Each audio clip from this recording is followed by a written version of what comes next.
Hello, I'm Beth Neville, an artist who lives in Milton. I've been creating artwork for decades, all my life as a matter of fact, and the things I'm working on now are so large and so difficult to move from one location to another that I've begun making videos about them with the help of technical assistants. These technical assistants are young people from ages 14 up to about 20 or so, and they're extremely helpful in helping me document the type of art I'm working on. The video that's coming up is about a wall crisis, is the name of that video, and I've been working on it ever since 2019. Today happens to be January 1, 2020. What a wonderful sound that 2020 has. It's very a beautiful sound in itself, and we hope it's going to be a beautiful year. So the video about Wall Crisis is about a piece of artwork that I did. This is a duplicate of it, and the work itself is about 40 inches high, and the length of it, as it goes on down in my studio, is 23 feet long. So you can see why I needed to put it in a very large space. It can be easily moved. The artwork itself is based on temper paintings that I did many decades ago. And I took the temper paintings and cut them into slices, diagonal slices, and with the help of an assistant, made the wall. The assistant's name is Grady Stote, and I first met him when he was a Milton High School student. And now he is a student, a sophomore, at Hampshire College in the Connecticut River Valley. He worked, just turned out that he had the month of January off from school, and I said, could you come and help me with the video production? And he did that. He also helped with the actual physical production of the work of art. It was a wonderful collaboration. I really enjoyed working with you. Can you recall some of the things that we did together to create the video that we're going to be seeing in a couple of a minute or two? Yeah, I remember the wall. You had something set up already, and we sort of broke that down, and then we had a certain wall display, but you wanted to widen that. So I think we added 2 different panels. Right, I remember that famous trip to Home Depot. Right, yeah, to widen the wall. Right. And those, all that work that we did together is in the video. Now, viewers watching the video are going to say, yeah, that's Grady, you're going to recognize him, but your hair has grown out considerably since you did the video. So when we pick up the story of the Great Wall Crisis, which is the title I've given to that artwork, we are down in the studio, and Grady is opening up the cardboard folder that held the tempera paintings that I did many years ago in Yonkers, New York. Those paintings were 4 feet by 4 feet, each of them, and I believe there were 16 of them, and that was the start of my reworking those to make the Wall Crisis. And I think that the wall is very successful. Yeah. It's installed, and I'm very happy with it. So what we're going to see is an interview with Grady about his work, and then we are going to plunge right into the very beginnings of the new artwork with opening up the folder in which I stored these paintings that are 48 inches by 48 inches in size, and were duplicated, cut into strips, and made into a very long, extensive wall. So part of the question I'm trying to answer in these videos as we produce the art is, where does creativity come from? Where? How does an artist or anyone think of a new idea? And once you have that new idea, how do you turn it into a physical reality, into something that is somewhat close to your original vision that you had? So I hope you'll enjoy the video and perhaps learn something about how artists are creative and the decisions that they have to make. So Grady, let's open up the package. These paintings are several decades old. I made them when I was in Yonkers, New York as a young artist, and I've had them stored and carried with me to many settings and many studios. And what we're going to do is to turn these into a great wall, and I believe the new title is going to be Conflict and Cosmology. Almost all these paintings have a theme of conflict expressed in violent gestures and colors. We've gotten the new paintings out into the studio, but the big problem here is what are we going to do about transitioning from the African wall, the appreciation of African culture in our American life. I want to emphasize that that's part of the delight of working with African motifs, is that it's very much embedded in our culture as Americans. So we've got to do something with this. And you know, in the middle of the night, Grady, I had an idea. I would like to see these banners put closer together so that they don't appear as individual works of art, but form one creative wall. And I think you and I are going to have to figure out some ideas about that. Have you got any thoughts about how we can pull these together? Yeah, I mean, I like the idea of repositioning them so that they all flow together. I think that would sort of change the position and allow you to retool it. Right, and present it as a unified work of art. Right, yeah. The way it's displayed right now, I think is beautiful. I love the way it looks, but it's very much like a conventional gallery exhibition with a work of art, a space, a work of art, a space, and they don't read, I think, as strongly, even with the brown background, as they would as if they were really compressed. Right. So we're going to do that first, right? We have to get that done, right? Yeah. So we can take them down, pack them up, and start working with the temper paints that we have here. All right, so we've got a plan.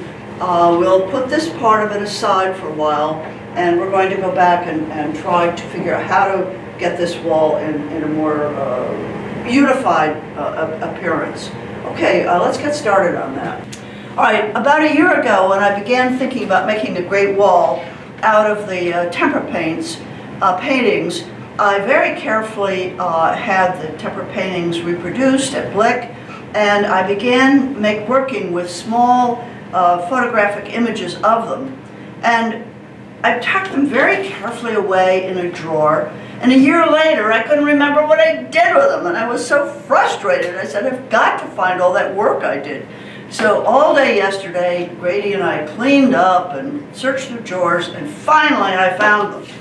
So this is a master plan for what we're going to do with the 4-foot paintings.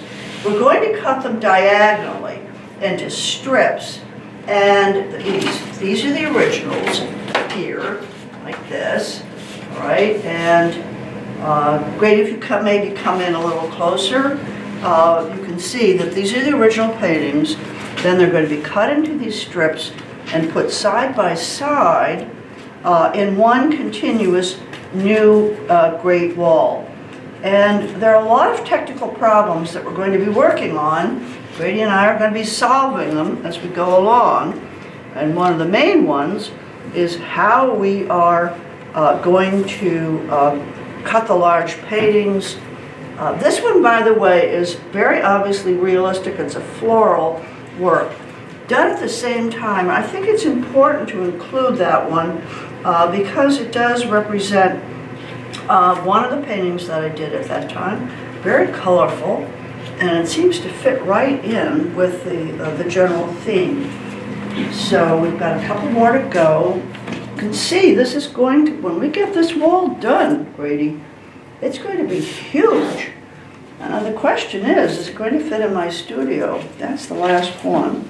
And this is one more of the images. I'm not sure we've got them right side up. So these are not going to use. Lovely pattern, just doesn't seem to fit in with the design. This is a copy of the one of them.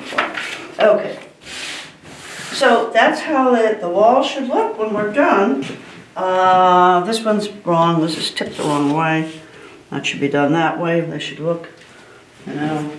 So, Grady, can you just pan down these, come over here and just kind of run down the whole line? So if we're successful, this is exactly how it should look, like this. Yeah.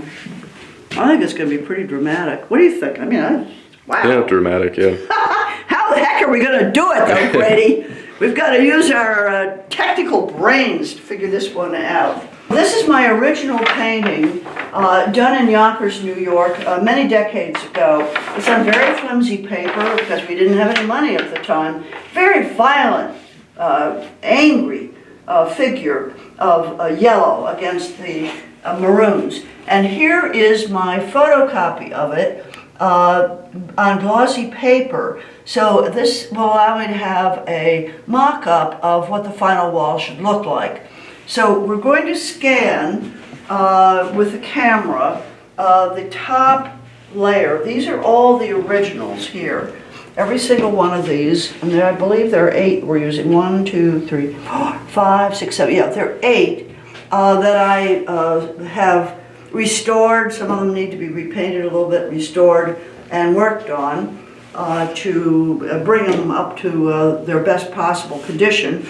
And then down here, I took a second copy of these and cut them in diagonal strips here and began playing back and forth with how I wanted these strips to relate. And this took several weeks to figure this out. It looks simple, but to do this, the technical work, the cutting, the pasting, figuring out how I want it to look, really was quite time consuming. And this will be the model for the final version of the Great Wall about conflict and cosmology. Okay, Grady, we're trying to figure out how long the wall is because when we put the 8 4-foot paintings up, we need 32 inches, and Grady is measuring that wall. And Grady, how long did you find out that wall is? 29 feet across. Yeah, so we're a little bit short. Yeah. So here's the puzzle, and I think the solution is going to have to be that we're going to have to cut down one of the 4-foot panels to make it fit. If we don't do that, and we're over here, then, you know, it's a problem. How do we extend the wall over into this other side of the studio? And I think that's going to not work.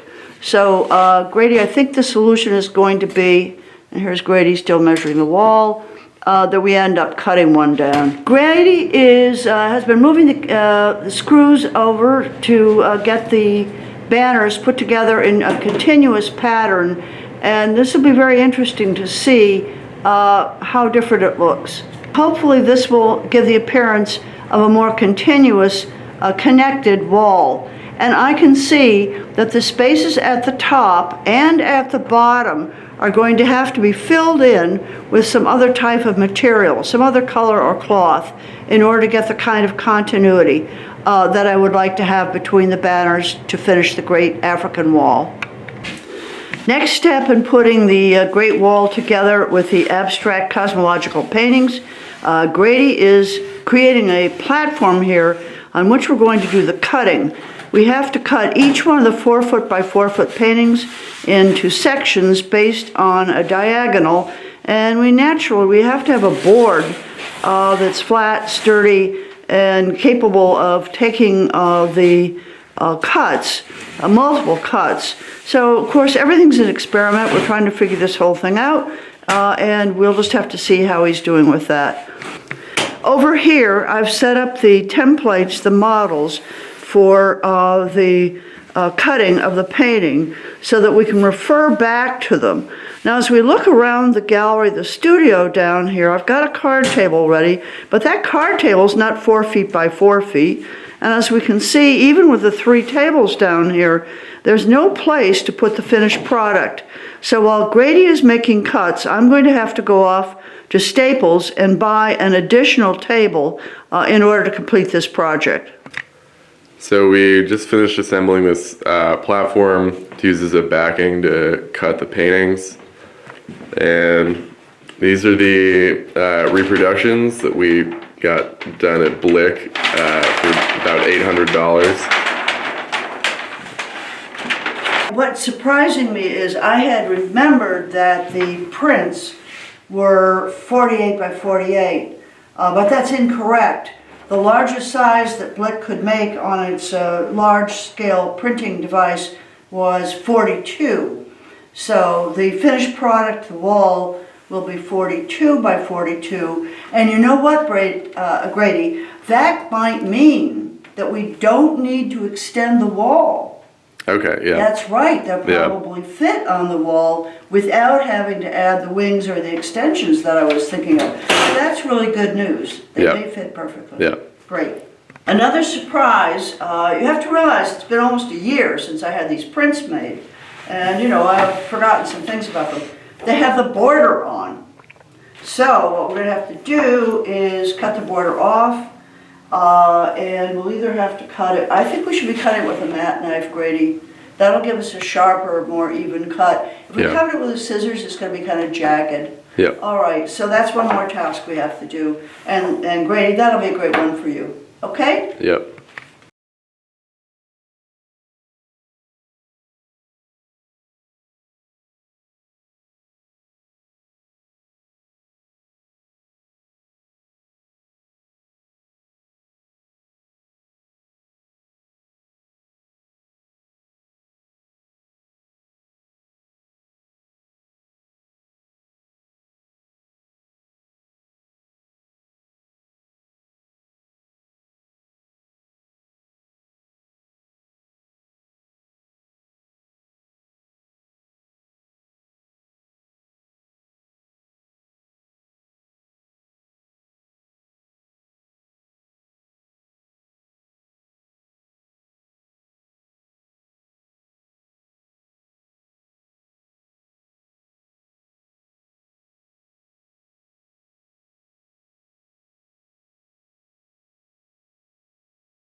Here's Grady doing the first cuts, trying to get that border off. I can tell he's going to be very, very good, very careful and precise in getting those borders off. So he's going to earn his wage as a technical assistant. Oh, Grady. We're trying to figure out how to cut the large reproductions so that they're the same angle, same shape as my prototype. I worked so hard to get the design that I like. And we need to make sure that the angles are correct. So this is the triangle, and that's the angle that we're using. So we're putting this down against here, against the edge here, and making sure that the yardstick, or the ruler, is going exactly parallel to this edge. And the way we're determining how wide to make these strips is by looking at the prototype, finding the design. So here I see this little pierced shape here, and when I look up here, lo and behold, there's that pierced shape. So it's not an exact, but that's where we're going to make the cut. And we measured with the other ruler here, we measured this way, and to find out how wide it was here, and then we checked down here, and we're going to double check that to make sure that this strip is the same size. And we also learned, right, Grady, that we couldn't cut two strips at once. Yeah. Two reproductions. We started doing that, and one wiggled, and so we'll have to give that up. We're going to cut each one at a time. Okay, so that's how we're putting it together. Now, cutting up the 4 foot by 4 foot paintings, and all of a sudden, when we're trying to put the two paintings together in alternating strips, we were having a lot of trouble, Grady and I, trying to make it match our template. And very confusing. I said, you know, what the heck happened here? Why is it that it's not matching it? We kept moving the parts around. So, Grady, why don't you come over and let's have a discussion about what we did wrong, what mistake did we make? What do you think happened, Grady? I mean, here we have, right, 1, 2, 3, 4, 5, 6 pieces. Right. And over here, 1, 2, 3, 4, 5. Yeah. So what do you think we did, Grady? Well, I think we missed a cut. I think there were 5 on the model and only 4 on the actual product. So I think that's where there's the issue with the corner cut here that isn't present on that. Here. Yeah. But I think I don't know. I think it gets the same cut up look. It's just less pieces. No. Yeah. Well, it was very frustrating not to have it match. But this is part of art, and we'll have to go back, don't you think, and analyze how we made that mistake? Because remember, we were checking as we made our cuts. I thought we were checking every time to make sure that we were where we making the cuts here. Yeah. And you know what we might have done is because we started with a cut at that corner. Right. Maybe that's what fooled us into thinking that we didn't need to make a cut at this corner. Yeah, I think, that makes sense. That's what happened? Yeah. Yeah. Now, I love the way this looks. Yeah. But I'm also happy with the way it looks with fewer slices, fewer segments. Yeah. What do you think? Do you think we should, I mean, we can't go back and make another cut now. Right. That's never going to work, right? No way. Right. Look, if we make a cut here, all right, I don't think,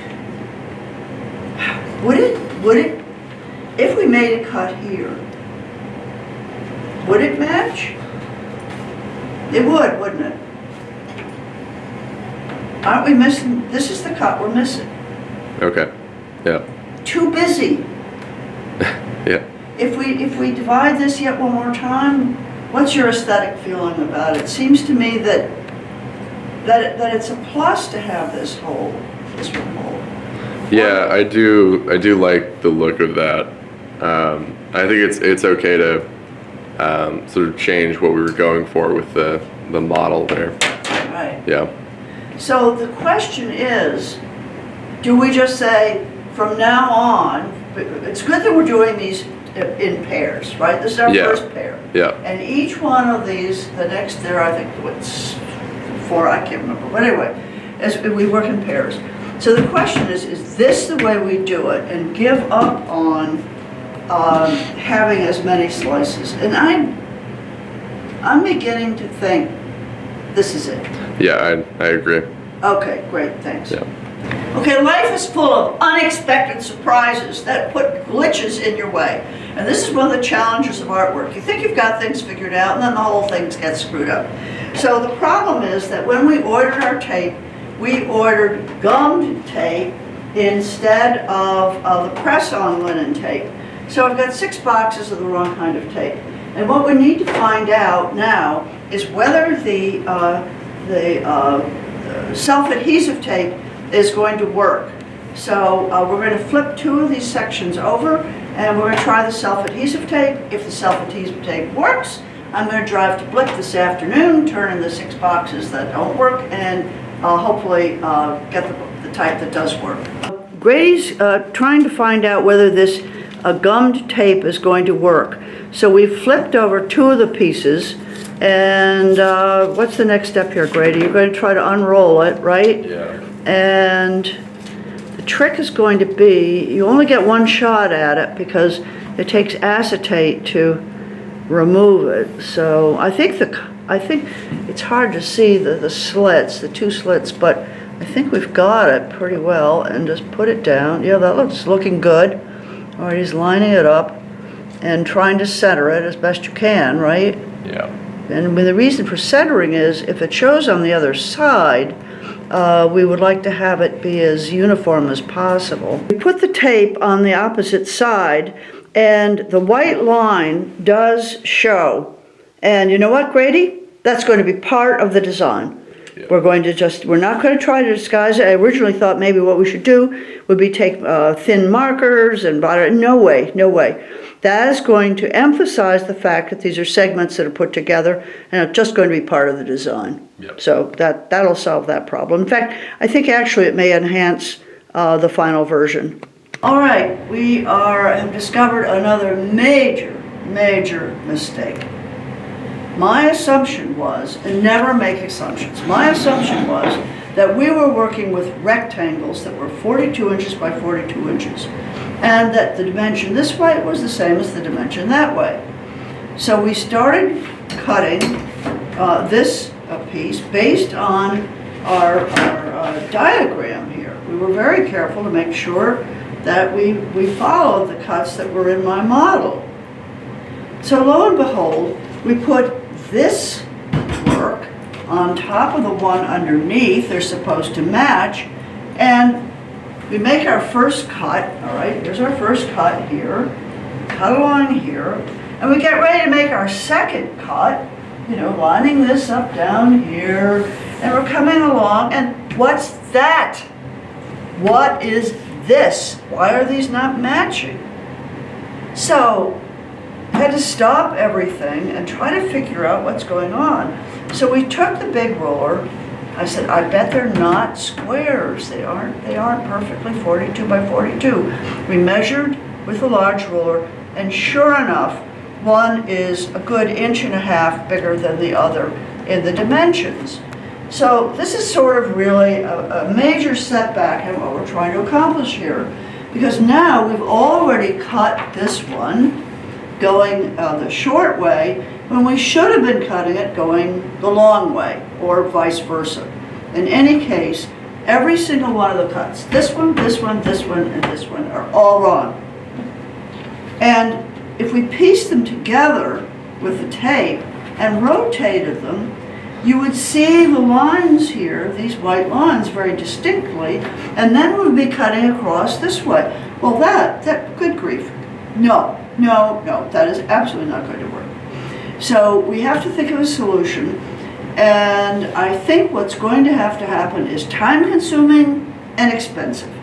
My husband has a motto, and the motto is, if you've got a problem, sometimes you're supposed to throw money at it. Well, it's okay if you have the money to throw, but in this case, fortunately, I think I do. I think what I'm going to have to do is go back and find the chip that goes in the camera, the SD disk, and go back to book and have them remake this panel, this section. This is unacceptable to have crisscrosses going this way and this way. Okay, we're solving problems here, and problems that I thought were problems are not problems. First of all, great luck. Bleck was willing to give me 6 linen tapes of self-adhesive instead of gummy adhesive. So that problem is over, and we've got plenty of the tape. The biggest problem was whether or not that these cuts that we were making to divide these into segments were really matching one with the other. And I discovered, to my surprise, that these are not squares. That was the biggest problem. They're about 42 3/4 by almost 44. And so that's what was kind of helping to make us confused. So in this next segment, what we're going to do is to make sure that every one of the panels height is going to be the short dimension, that will be 42, and that the width is going to be closer to 44. And I'm hoping, and then cut off part of the slice down here, take this off. I'm hoping that will solve the problem. So Grady, let's just see if that is actually going to do it for us. All right, we are on our last set of panels, and we've developed a system of using a clear plastic triangle to help us figure out the angle. Grady is using the mat knife there, sharp mat knife to make the cuts, and we're proceeding along very well. One small error, but we are going to ignore that. You make a mistake, there's just nothing you can do about it, fix it up. So we're down here working on the last panel. Great, we're making good, quick progress. All right, Grady, let's see if we can get this lined up. Let's see, this must go up here, right? And you got the small one. This is down here. That's next. Okay. And then this one coming along. Good. This one comes in here. And this one down here. Okay, we're ready to go? All right. So now we're going to be unrolling the tape. Let's take the short one first. Right? Measuring. Grady is the person who's getting the backing off the tape. It's pretty difficult. You have to kind of squinch the tape like this. But he's becoming an expert at it. All right, now what we're going to do is put the tape down flat, and we're lining up the piece so that it's half and half. The sticky tape on one side. All right, Grady, you're going to take that side. All right, I'm good here. You need to come over a little. Okay, great, perfect. All right, and we're cutting off the little extra snips here of sticky tape because we don't want that to get stuck, on the top side of something.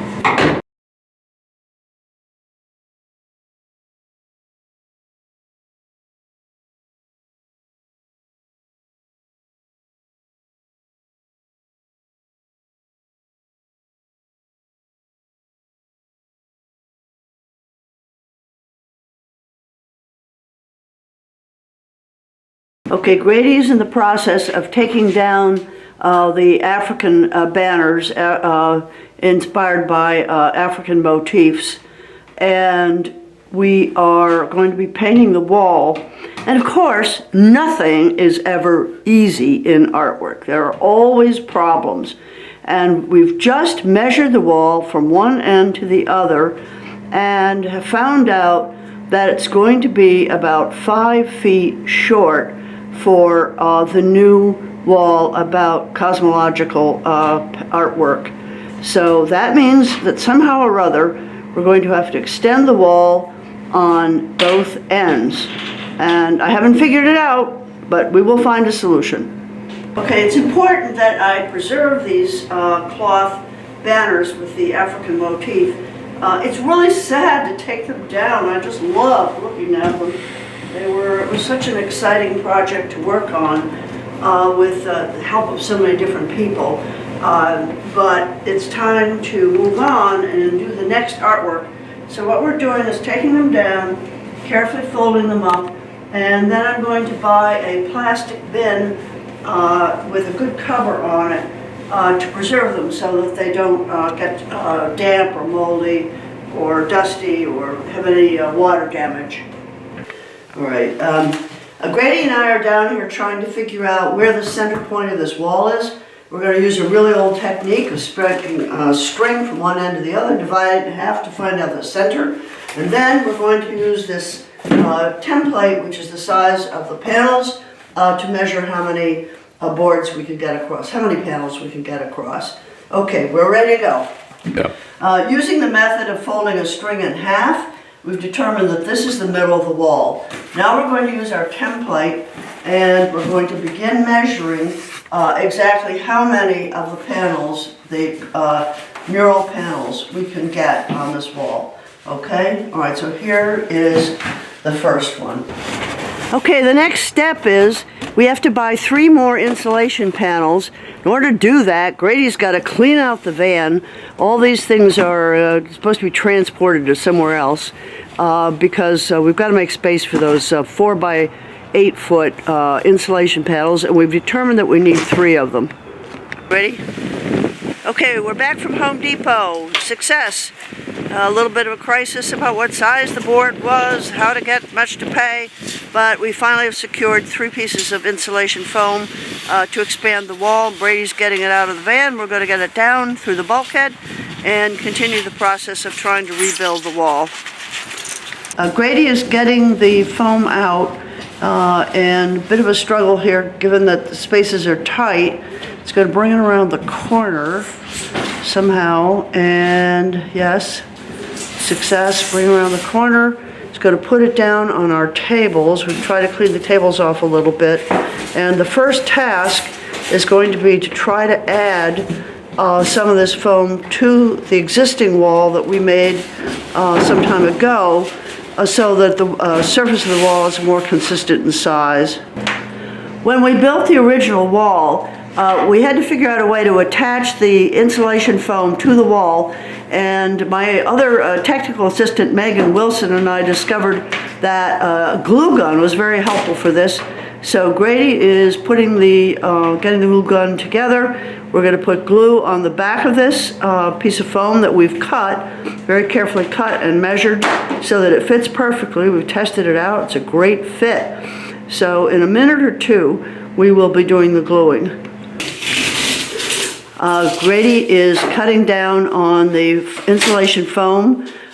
We discovered it's too wide at the top. Got to shave a little bit off, and then it should fit over into this spot over here. See whether this new cut is going to fit into the space. Still more has to come out, or how are we doing? Yeah. Got to reverse it? Okay, looks like a perfect fit this time. A little tall though. Faithful assistant Grady is painting the brown wall blue.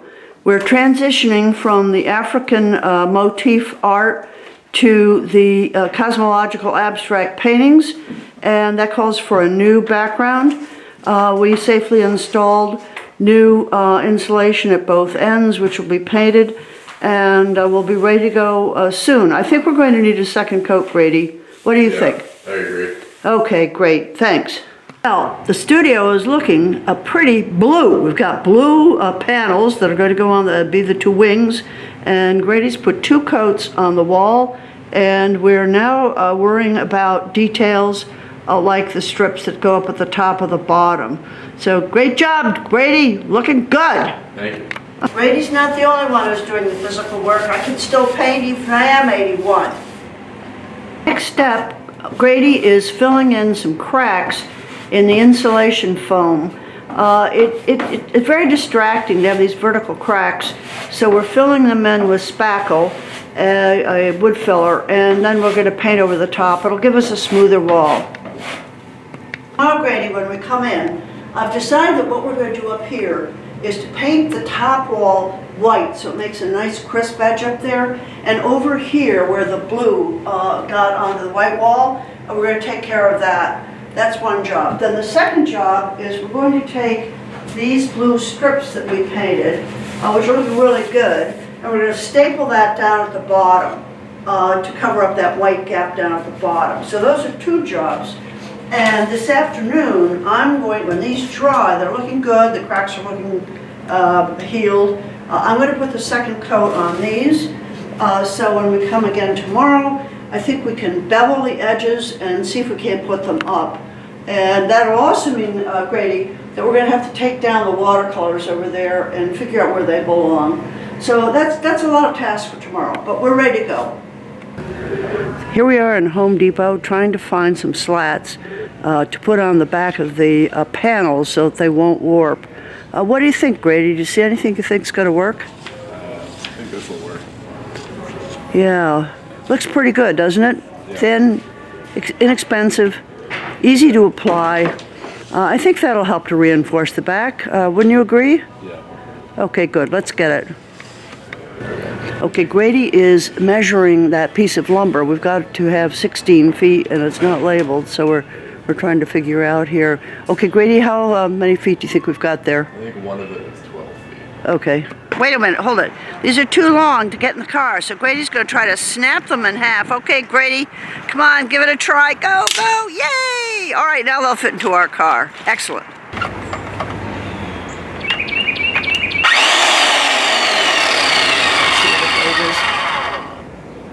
All right. Okay, ready?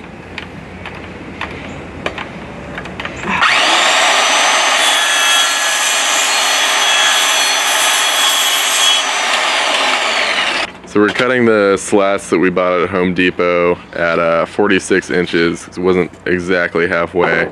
We're using a electric saw to cut them down a size.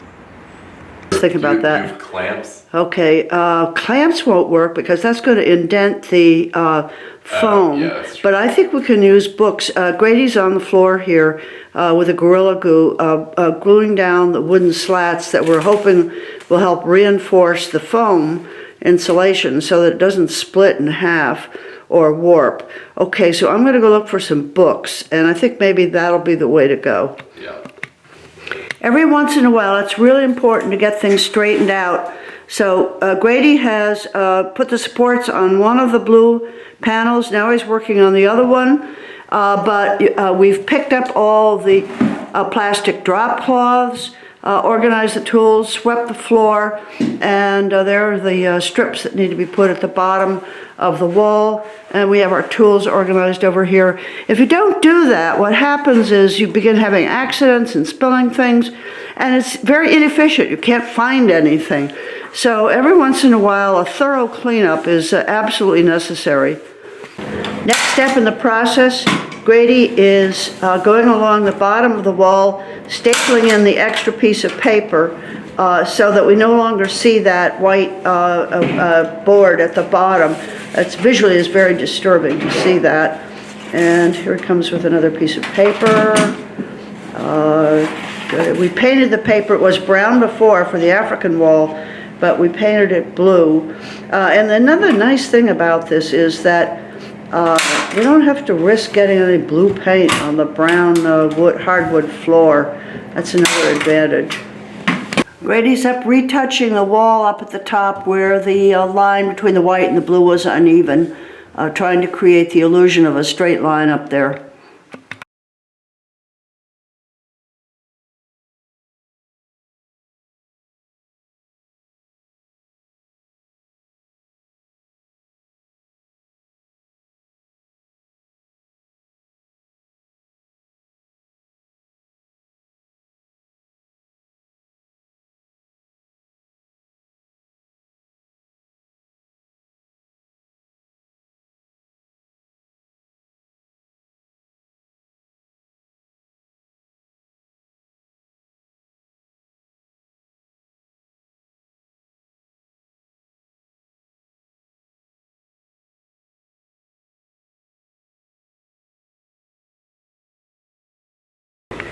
Well, installation day. We are ready to start putting up the large reproduced prints of my artwork that are here. They're all spliced together. They're not in order yet, but they're ready to be installed. And I've been thinking for years, at least a year, how are we going to adhere these to the wall? I don't want a standard framing. I want them to be a continuous ribbon on our great wall. And they're paper, they're fragile. I don't want to poke a lot of holes in them. I don't want to spoil them for future use. So the goals are as follows.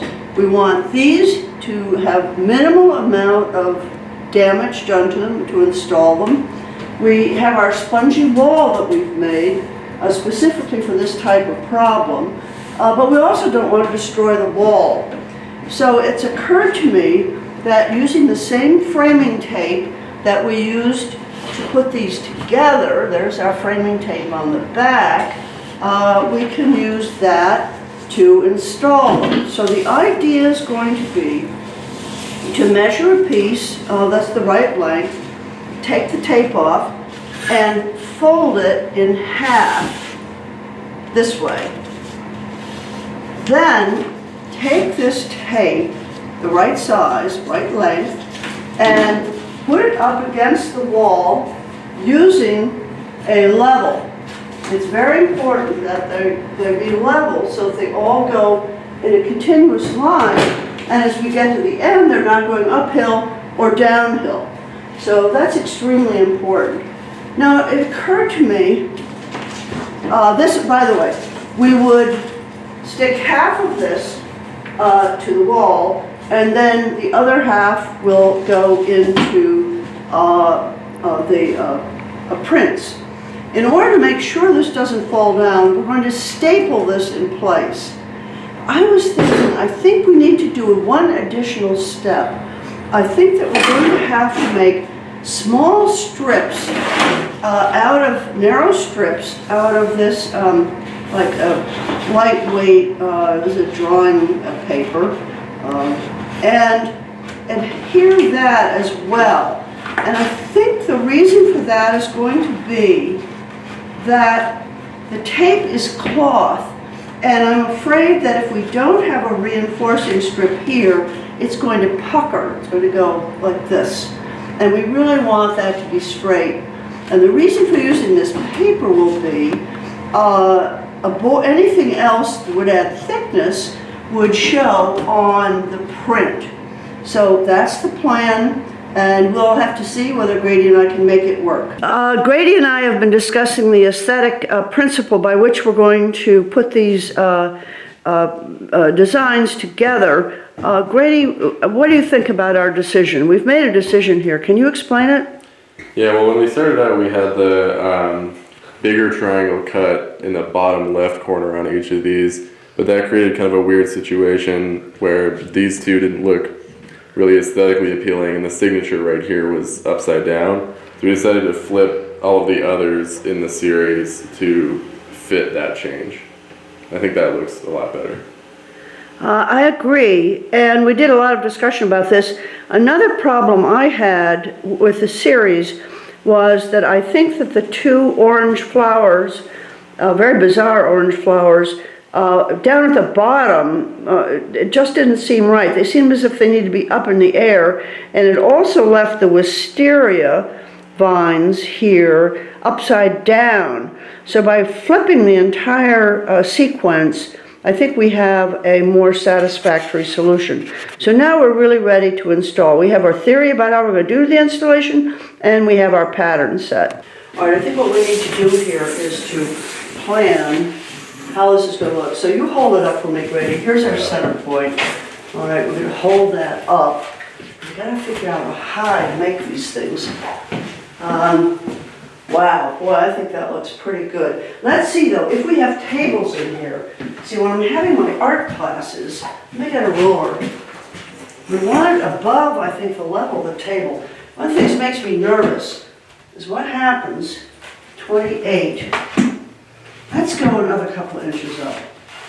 All right, move it up a little bit. All right, now let me just see how that is. Oh, I like that better. Yeah. Now, if we went just a little bit higher, we'd hide the grommets. Right. Go a little bit higher. It doesn't look right. You stand back and see what you think. All right. Okay. Here it is, sort of hiding the. All right. But see when you get way up to there? Yeah, no, I think it's better to lower. It's got to come down, right? Yeah. All right. So can you measure? I know. Get the ruler and measure from the ceiling, and see how far down. That's going to be. Now the ceiling is irregular, so but we're down like what? 9.5 inches. Oh, boy, you're going to have to do most of this work. All right, now comes the question, and that is, will this hold? Now we need to bring the artwork over Right. and see.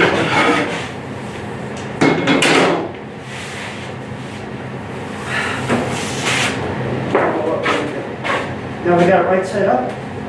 No, I think, yeah. The big corner, that's it, goes that way. Yep, okay. All right, now, I'm okay over here. How are you doing over there? Yeah.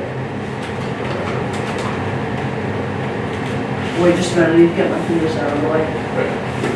All right, now pull this down. Yeah, pull down a little bit.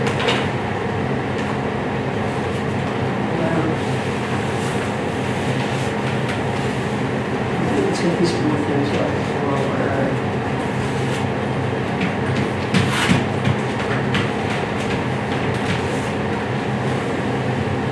And should I trim the paper right here? Well, yes, actually. Yeah, we do because, yeah.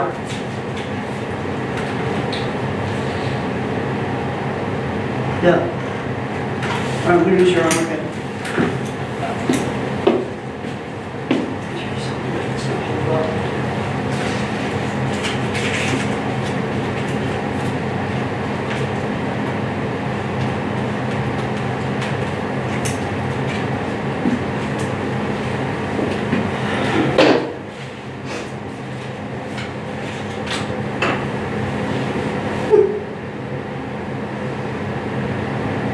It's okay for now. Do you suppose we're gonna come down tomorrow and find it on the floor? I have no idea. Neither do I. Okay, what I would suggest is that we do 2 of them. Yeah. And we wait till tomorrow and see if See they're how on the they- floor. Yeah, And in the meantime, we can be working on the wings. right. It could be that we're just going to have to put a staple in, Yeah. which I absolutely do not want to do. I do not want to staple them up. Yeah. No, no, no. Can you think of anything else? Bob said double-sided sticky tape. But the problem with that is that we'll never be able to get them down. Right. See, this, when you take it down, you just cut across the top there. Yeah. Okay, we have 2 panels up. They're looking spectacular, I think. And now Grady is measuring the wall to see where the next 2 panels will come. And then we're going to start installing the extra panel so we can have our all the work put up. Grady is cutting a notch out of the top of our extra panel so that it'll fit around that electrician's panel. That's very important to have access to the electrical work, but it certainly does make problems for my studio.